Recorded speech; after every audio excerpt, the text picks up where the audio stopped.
Assalamualaikum warahmatullahi wabarakatuh. Hai semuanya, perkenalkan nama saya Nurul Faradil Ansar dengan PM 073823111095 dari kelas A Program Studi Pertambangan Fakultas Teknik Universitas Hairun Kota Ternate. Di sini saya akan menjelaskan tentang materi geologi struktur. Yang pertama yang paling mendasar ialah pengertian dari geologi struktur. Geologi struktur adalah cabang ilmu geologi yang mempelajari bentuk dan struktur batuan di kerak bumi yang dihasilkan dari proses deformasi.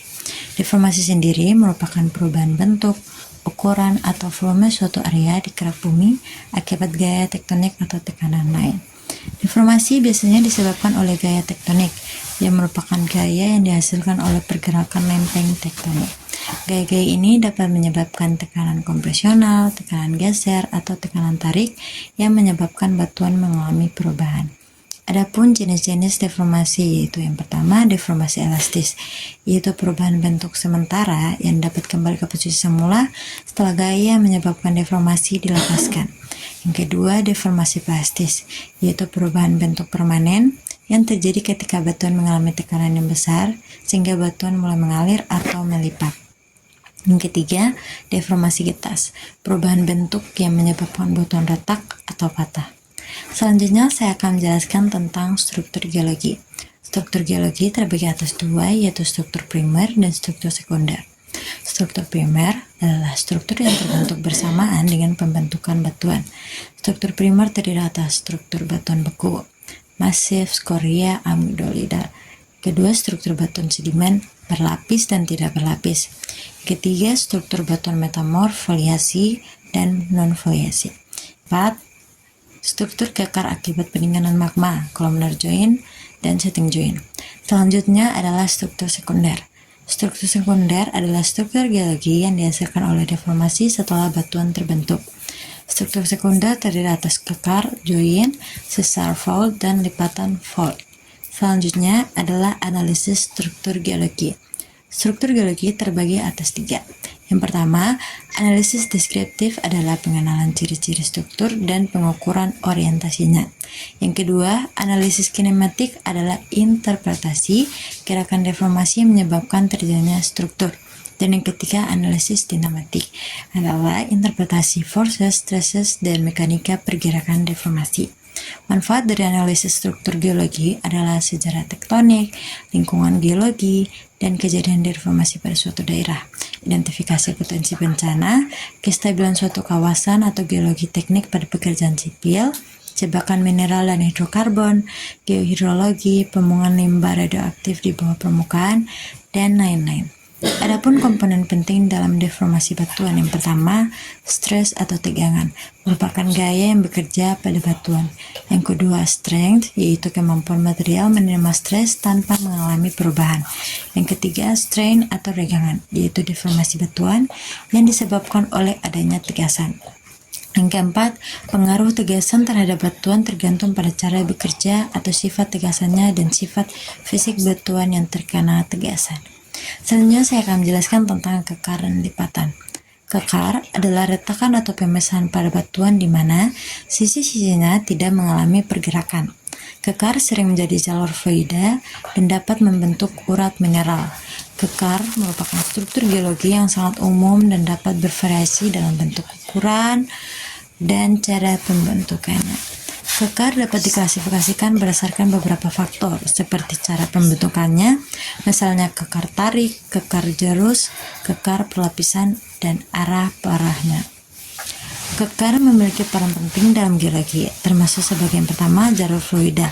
Kekar sering menjadi tempat mengalirnya fluida seperti air dan gas. Yang kedua, tempat pengendapan mineral.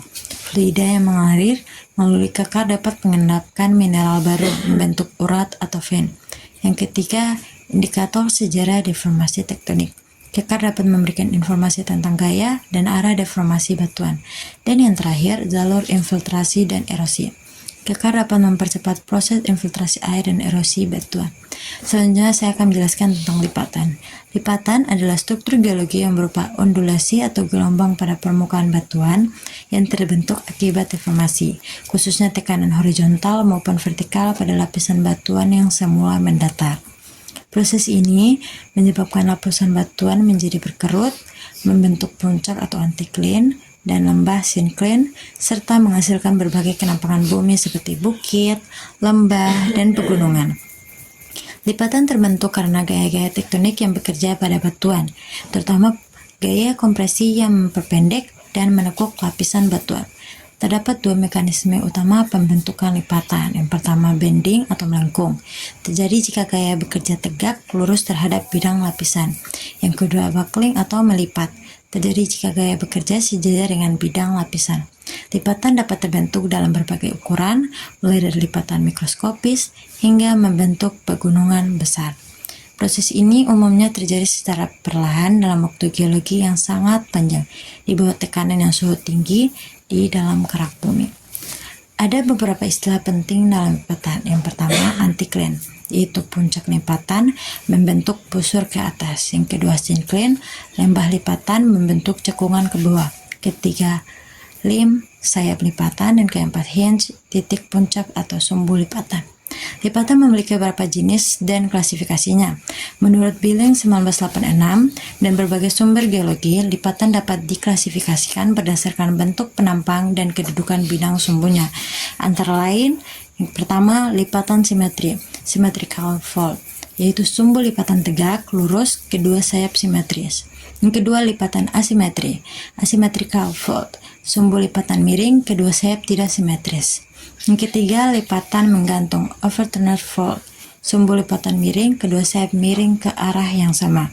Yang keempat, lipatan rebah recumbent fault, sumbu lipatan hampir horizontal. Yang kelima, chevron fault, lipatan dengan sudut tajam pada hinganya. Yang keenam, isoclinal fault, kedua sayap dan sumbu lipatan sejajar. Ketujuh, monocline, lipatan sederhana satu sisi miring.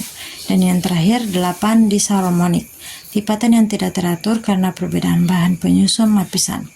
Lipatan memiliki faktor-faktor yang mempengaruhi terbentuknya lipatan, yaitu yang pertama, besar kecilnya gaya kompresi, sifat fisik dan ketebalan batuan, tekanan dan suhu lingkungan, dan waktu dan kecepatan deformasi. Ada beberapa peran lipatan dalam geologi. Yang pertama, menjadi petunjuk adanya proses tektonik di masa lalu, membentuk kenampangan alam seperti pegunungan, lembah, dan bukit, berperan dalam penentuan lokasi sumber daya alam seperti minyak bumi dan mineral. Itulah tadi penjelasan dari saya mengenai geologi struktur. Mohon maaf bila ada salah kata. Sekian dan terima kasih atas perhatiannya. Wabillahi taufiq wa hidayah. Wassalamualaikum warahmatullahi wabarakatuh.